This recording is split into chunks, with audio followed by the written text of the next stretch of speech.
We have been privileged for a melting pot of international and local voices talking to us about the future of food.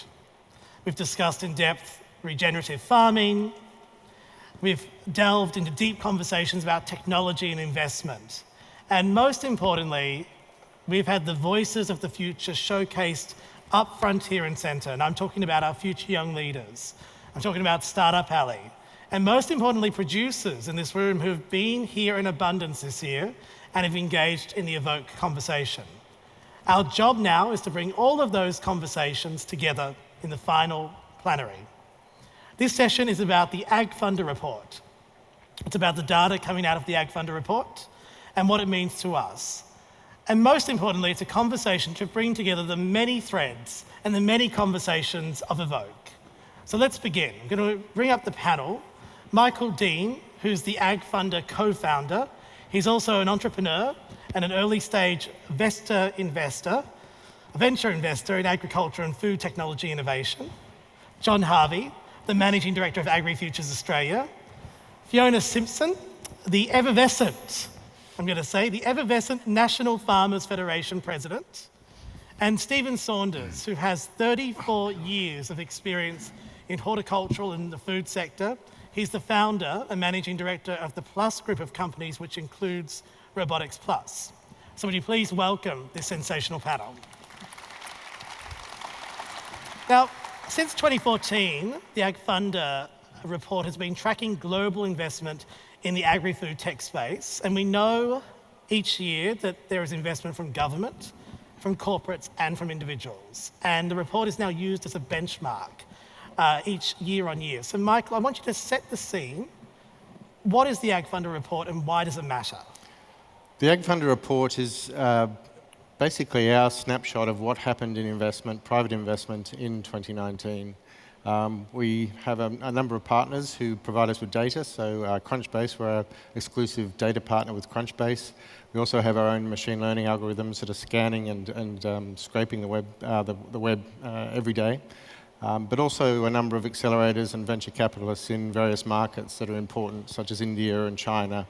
Obviously, we're keeping a close eye on the US as well, and down in Australia and New Zealand and the Asia Pacific. So this year, should we talk about the results? Take us to the global results first of all. So where did we land at the end of 2019? Yeah, it was a good year actually. We're getting up there. We hit 19.8 billion this year in venture capital investing in early stage food and agriculture technology.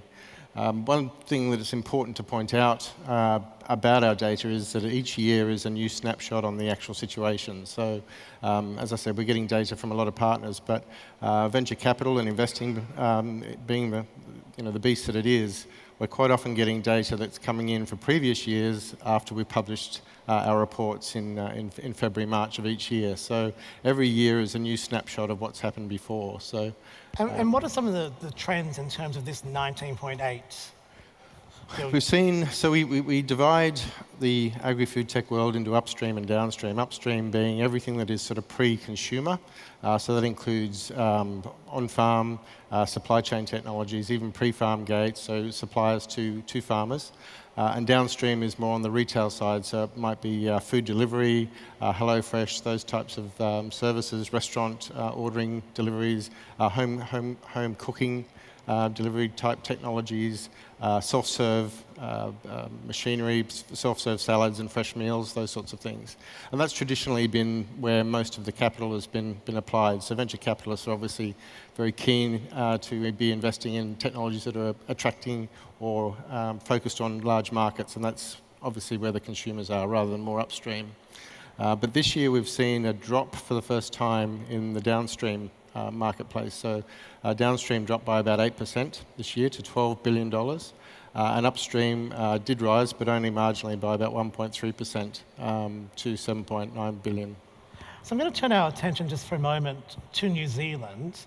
And New Zealand's contribution to this, which is 25.38 million. What does this mean when you look at this number? And tell us the story behind this. So New Zealand as you said, came in just over 25 billion, which was a drop from last year, but there's been a little bit of a change. The cannabis space, so there's a lot of vertically integrated companies that are growing cannabis and then using technology to extract CBD or THC or whatever the compound is that they're seeking. We decided this year to remove them from the reports, mainly because we traditionally haven't used production technologies that then go on and convert into something else. So we wouldn't, for example, use a vertically integrated wheat grower who then produces their own bread, and there's examples of that in Europe, for example. So they've been traditionally excluded, so we've decided to apply the same rules to cannabis, and that's sort of impacted on the Kiwis, unfortunately, this year. We recorded over 30 million invested in cannabis opportunities in New Zealand, and that wasn't counted this year. So that's been a sort of an artificial discount on what they're doing, but they're still punching well above their weight. So Steve, as our token Kiwi on the panel, what are you seeing here, and what have been some of the highlights over the past 12 months from a New Zealand perspective?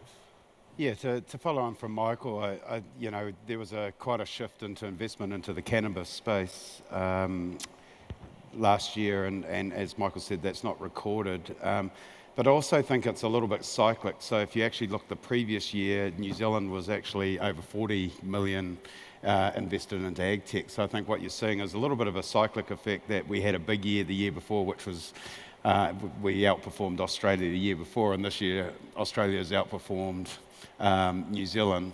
But what I do know is there's a number of those companies that raised money back in the 2018 year are all in quite big conversations around Series B and further capital growth this year. So I think it's just that you attract money, you go through a 12, 18-month growth cycle, and then you're ready for your next investment. Yep. In terms of highlights, I think for me, you've seen companies like Invert Robotics, Biolumic attract capital from the likes of Finisterre, Yamaha Ventures, which is really great for New Zealand to see those US institutes coming into New Zealand and really starting to put some investment in there. There's been a number of probably smaller investments, so we're seeing a lot more younger companies getting seeded and or taking very small Series A investments. So I think you'll see in the next year, you'll see a lot of growth starting to come. So I think probably like Australia, it's a sort of cyclic process. But generally, I would say there's a lot of new companies coming through New Zealand in the ag tech. I think New Zealand's also quite a country that focuses a lot in terms of production systems. So you don't often see that in the investment cycle. So we have a lot of world-class breeding programs. We're seeing new fruit varieties released globally. That's actually very big business, which we don't really capture, but there's a lot of technology that goes along with it that's sometimes either funded through the industry or the bigger corporates in New Zealand, like the Zesprys and the Fonterras. You are seeing companies like LIC and Fonterra starting new companies. For example, I'm a chair of Aggregate, which is a data platform play. Well, that's a separate company being formed by two of the big corporates, which has its own team and is its own business. And those sorts of investments aren't getting captured in terms of this sort of ag tech growth as well. Michael, let's turn to Australia. How have we fared this year? Yeah, Australia's been a pretty rare success story. A lot of countries were sort of travelling along consistent with last year, but Australia's grown dramatically. We had, at least one big outlier in V2 Foods, attracting 23 million, which was, and it was very, very pleasing to see such a high technology company getting funded locally, which is a little bit different for us as well. But generally speaking, we've seen a very positive trend in Australia. 2017, we brought in about 30 million across 38 deals. 2018 was, I think, 34 deals and almost 50 million, 49 million. And then last year, 90 million.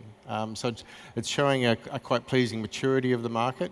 So you're getting less deals, more money, which means that there's more venture capital coming into these deals, and more companies are surviving and moving forward and receiving follow-on funding. So it's a very positive story. Just briefly, a couple of those deals that excite you, like which ones stand out for you Well, the V2 deal was a fantastic result. Even early stage companies like VAL, which is a cellular agriculture play, started in Sydney, which is talking about growing cells, meat cells, in a test tube. Bioreactors and growing that. They've got some really exciting ideas, and it's fantastic to see a startup like that that's emerged, get funding, and on their way. So I was really excited about that. Of course, companies like The Yield raise money. A very, very strong Australian company that's looking to international markets. And Fluorosat went to the States and raised a really good round. So that was particularly pleasing as well. John Harvey, I'm going to turn your attention to the 3-year trend. And this is an optimistic story right now. So from your perspective at AgriFutures, what have been the highlights that have led to this for Australia? Oh, well, the trend from my point of view is incredibly exciting to see that growth occurring. And what's also interesting in what Michael's report says is that we are getting fewer deals but bigger deals. And that to me is a really important sign, because it's a sign that the marketplace is maturing. It's also a sign that we're getting startups. We've got startups getting through the valley of death. They're starting to get to round 2 capital raising, and to me that's really important, because you're starting to then not be talking about startups, you're starting to be talking about scale-ups. And to me, that when I look at, we were in this room last year, a lot of the conversations were with startups that were probably going for seed funding, and now we're talking about some of those same companies having done 2 rounds of funding in 12 months and now raising capital in the order of $6 to $10 million. So to me, absolutely exciting to see that maturity occurring in the ecosystem. And Fiona, from your perspective with the NFF, hearing this, what are the activities that you've seen that are contributing to this forward momentum? Yeah, I think it's really critical that we keep taking it back to what effect it's having at the grassroots level, at the farmer level, because as everybody knows, NFF has a vision that's been widely uptaken now, $100 billion value by 2030, and technology and solving some of these issues and investment in technology is a critical part of that. The Joint R&D Councils a few years ago did a project called Precision to Decision, and we know that unlocking the benefits of technology and some of this investment that we're seeing occur now, and what an exciting graph that is, can create somewhere around about $25 billion worth of value to Australian farmers if we can properly utilise that. But when we hark back to the beginning of the program and Mark Allison's words about profit and farmers and a flatlining 20-year trend, it's obvious that we need to keep focusing on how we do that. One of the things that's helping, and some of the barriers we feel to the uptake of this technology on farm, are the 3 Cs, so it's around connectivity, capability, credibility. So we've released a farm data code, which is available from the Telstra store or online, as a matter of fact, at the moment through NFF. So if people can have confidence about the data, if people can have confidence about the data providers, then I think that is something that will go a long way towards making the most of this investment and actually seeing that coming through the farming sector and creating real value on farm and in the sector. So, Steve, I'm going to turn to you. And yesterday you said to me there's a direct correlation between local problems and the way that when you find a solution that it might have then global impact. Can you give me an example of what you meant by that? Yeah, sure. And that was just a chat about our own story with RoboticsPlus. And being a grower, for me was about investing in technology to solve my own supply chain problems, or what I saw in the foreseeable future was going to be a supply chain problem. But what I soon realised was actually to be able to scale that in New Zealand wasn't going to happen. So to actually then to think, actually I have to go and be global facing in terms of that technology. I need to find the global market for that in order to actually be successful, and then being able to solve my own problems. So it's sort of taking that view that agriculture is very complicated when you look at all the different crops and all the different problems that are trying to be solved and how difficult that is. And so things in isolation are not necessarily very scalable business models, but if you can get into a bigger market, you can prove technology out where it's more scalable, you can bring that solution back home. So I think that's something people got to think about, that we all have these ideas, these lovely problems we want to solve, but when you actually sit down and look at the scalability and the business model on it, you're never going to be large unless you've actually got a global mindset. And there's been conversation about the role that corporates play in this space. And Steve, explain your relationship with Yamaha. Yeah, look, we've had so we took investment from Yamaha Motor Co. Late 2018. And that's just been an incredible corporate investment. It's supported by that you've got a really forward-thinking venture fund within Yamaha, but working with the corporate itself has really empowered our organisation significantly. And when we took that money, it was about taking strategic money. So what we had was this really great young team of really smart robotics engineers that could create a prototype. But one of the big challenges, the prototype's the easy part. Then you've actually got to do the design for manufacturing. You've actually got to manufacture it. You've got to distribute it. You've got to do all these other parts of that supply chain. What Yamaha's added to us is our access to design for manufacturing, working with a company that has 100 years of experience. And in fact, I'd argue that we've had probably more investment outside of our investment. So you'd say they invested 10 million in us in late 2018, but in fact, we've probably had more than that in terms of their support.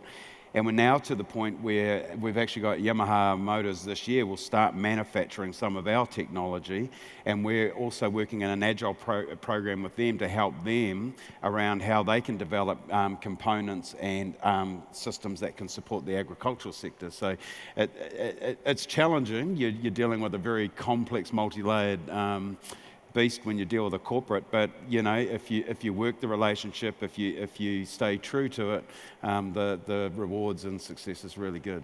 It's a gem of a story, Fiona, and I wonder when I hear it, what can we do to facilitate and engage more Australian producers into the agri-food tech space and to be thinking about these conversations? Well, I think they have to be looking at really solving problems. So there has to be a two-way exchange between the people who have the problem and the people who are developing some of the solutions. It's all very well for these really technological people and excited, technological people to get in a room and think about solving issues, but what are the issues that they really want solved, and what are the problems that farmers want solved? And so in the old days, I think farmers actually are really good at innovating and solving problems. It's just in the old days we used to use pieces of pipe and weld interesting things and intricate things and make our own sort of devices. Technology now offers all sorts of different ways of solving problems. And so it's really critical that we have that interface, that we have a look at the problems that we need solving, and then that we can connect up the people who have the ways of solving some of those things and the ways of working to actually solve some of those issues. And if we look at the ways that we're going to create some of that value, that $100 billion value that we talk about, for farmers it's definitely about going global, or also maybe about going local. So you think that you can add amazing value to some of our products if we can get them to a space where global consumers can access them and the sorts of products that they want. I think we've been talking about at this conference amazing new developments in nutraceuticals, for example, and targeted nutrition. How do we do that? But also there's extra value in going local. So we know we've been also talking about choosy consumers, choosy customers, people who want to know every step of the way that their product has travelled. They want to be able to trace that product every step of the way. And so again, some of these issues, some of these problems, some of those things, we need to team up with the tech guys and the startups, with the people who have the investment to actually give us those solutions. So we started Evoke yesterday with the amazing Callum Daly, who I'm thrilled that I've known him before he was famous. It's always good to be in with someone right from the beginning. And one of the key themes was that we have to change our conversation about how we as an industry want to be seen, how we want to be heard, how we want to be considered. So I wonder, Steve, how do we in unison step together and tell this amazing story?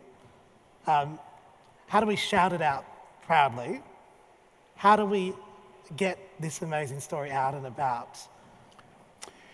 Yeah, that's a big question. I think we're starting to do that. I mean, if you look at what we're doing in New Zealand with the government recognising ag tech as being an opportunity for New Zealand, the formation of an ag tech task force, the formation of a agri-tech association that's bringing a voice and bringing these groups together. Then also the conversations we're having in Australia with the ANLF, I think it is, and also the conversations we're having here between New Zealand and Australia. I think we're starting to get some of that momentum going. I also think I'm really heartened by the amount of, when I'm spending a lot of time in the US, I'm hearing more of the big investment funds up there seeing New Zealand and Australia as opportunity. It's the first time probably in a few years, this last year, I've heard it more and more often. And we're seeing that with the likes of Finistairs, Yamaha's, other Kubota, all these guys are all starting to look at these areas as potential solutions for some of the agri-tech problems happening globally. So I think it's really exciting. I think we should be proud of it, and I think we should be, we should be out there celebrating it, because I think we are starting to see some real movement. We're seeing that by the numbers that we're seeing on the reports here from Michael. So John, I'm going to put the same question to you, but how do we in unison step together and tell this amazing story? And as one of the key leaders in the room, how do you ensure we do it fearlessly? So to me, I mean, the theme of Evoke Ag is collaborative thinking to change the future.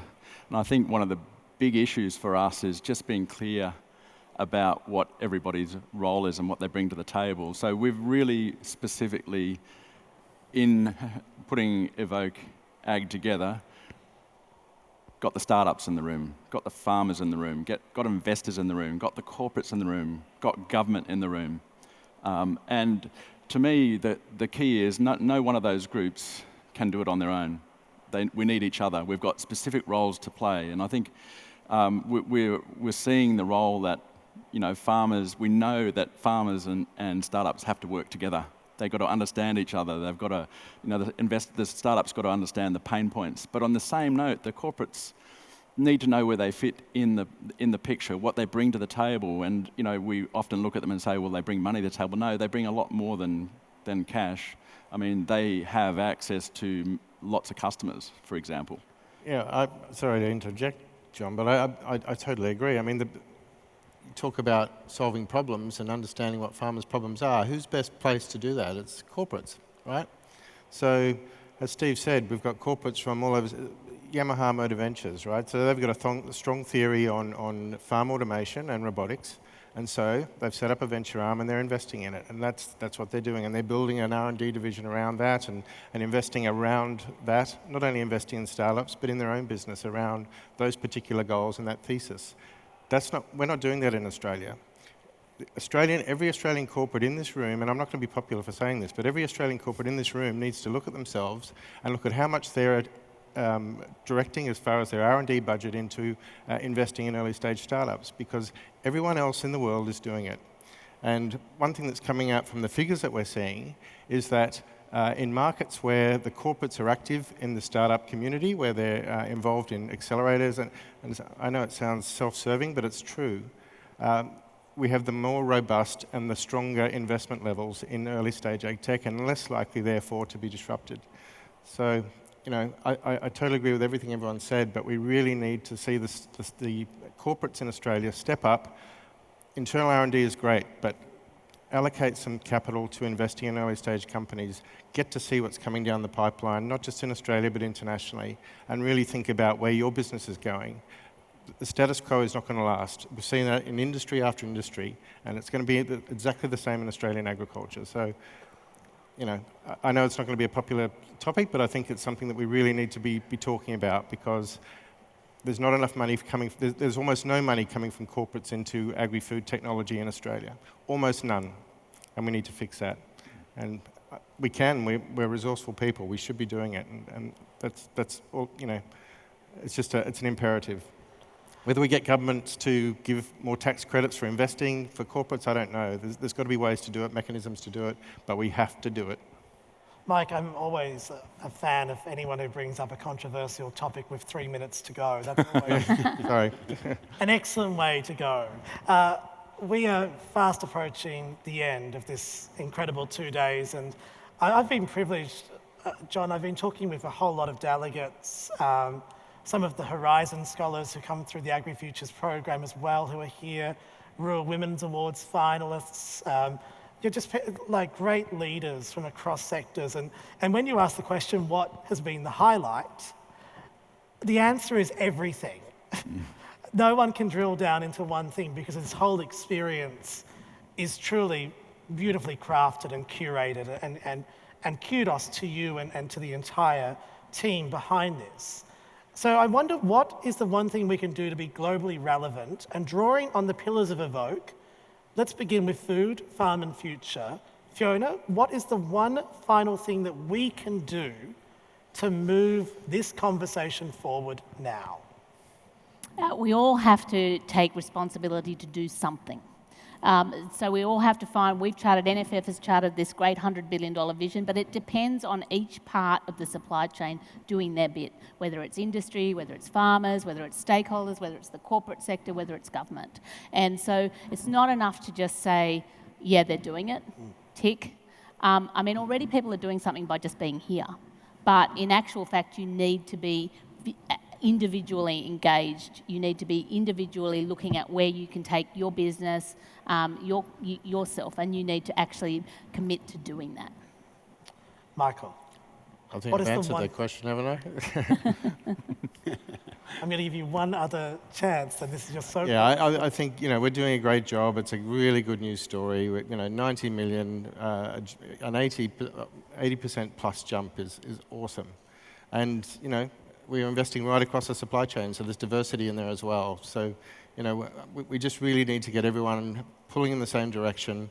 And as I said, the corporates, come on, guys, let's get involved. There's lots of opportunity out there. The RDCs are putting tons of money in. Let's make it happen. And don't forget the RDCs are the farmers too. Like a lot of their money is That's the right. farmers Yeah, themselves. exactly. So match the RDCs, match the farmers, your customers. Steve, let's zoom out and take a regional perspective here. We've got an amazing opportunity when you think about Asia Pacific and our relationship. So what, for you, is the one final thing we can do to move this forward? Look, I think it's continue more of what we're doing, but getting more open, getting more collaborative. Actually, those that have been successful, sharing those stories. How do we bring that momentum along? Because it's about knowledge, it's about the experience, this is still quite new territory, both for Australia and New Zealand, in terms of this ag tech growth. And there's a lot of lessons to be learned by those that have been there and having some success.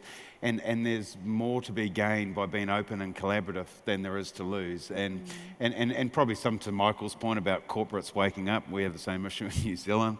But it's all about how do you help build those ecosystems? How do we support? How do we continue to collaborate? Have those open conversations with farmers, with technologists, with corporates, with investors, identifying that. And then I think there's a unique opportunity between Australia and New Zealand in terms of how can we create regulatory environment that attract the multinationals to these countries to want to do their tech. If you really think about it, there's a lot of regulatory challenges when you go to the US, when you go to Europe, around being able to create some of this new technology. New Zealand and Australia, no one cares. We're at the bottom of the Pacific. We can do regulations that are really make it open, a really open environment for these multinationals to want to come and invest and test.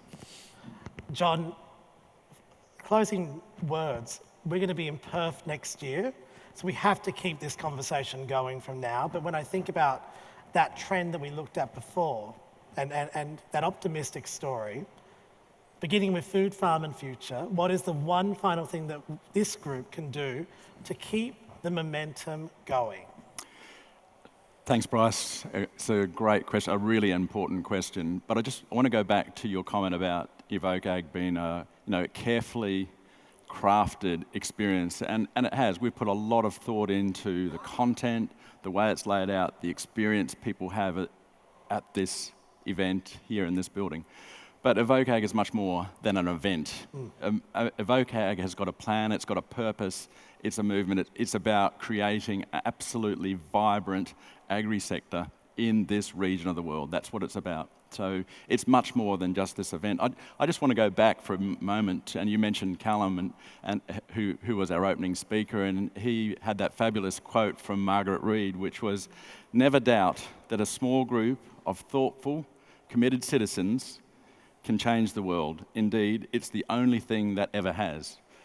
And also just remind you, when Mrs. Kay Hull came out and did the opening, she told that beautiful story of her father in the paddock. And her message was, it's up to you, it's up to you. So Evoke Ag has been about collaborative thinking to change the future, and we've really specifically wanted to make sure we've got everybody in the room, because we need everybody. We need all of the players, and we need people to understand and have those conversations which they may not normally have had. So it's really important that we have farmers in the room, startups, investors, corporate, government, researchers. They all need to be there because they all play such an important role. So the one thing, we've got to keep the momentum going. That's the key. We've got to keep the momentum going. Last year, we dropped a pebble in the pond. And this year, we have a ripple. We've got to create a wave. That's where we need to go.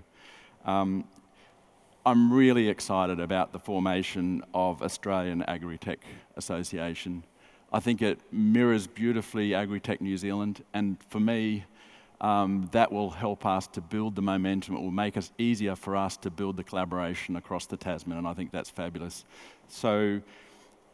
But every journey starts with that first step, and it's what you do when you walk out of this room. So my one thing is, you've probably got a pocket full of business cards. You've probably made a whole lot of contacts. You know, make sure when you walk out, you send that email, make that phone call, follow up that, and explore that opportunity. Don't just leave it and go on to your everyday work. Just take that first step, because the other steps will follow. They'll just naturally follow. And of course, I've got to say this, but absolutely, I'm keen to see what progress we can make over the last 12 months. Walking in yesterday morning, absolutely blown away, not by this, but how much progress individual people that we met last year had made in 12 months. Just phenomenal, fabulous stories of how much progress in such a short period of time. And I guess 12 months down the track, I want people to be coming back and saying, actually, we've gone even further. So my last final thing is, come to Evoke Ag 2021, 16th and 17th of February in Perth. I think for those of us on this side of the Eastern Seaboard, we'll just do a road trip together. How does that sound? I'm ready to lead it. Love it. You're in? I'm in. Okay, we're all in. I'm in. Could you please put your hands together for John Harvey, Stephen Saunders, Michael Dean, and Fiona Simpson.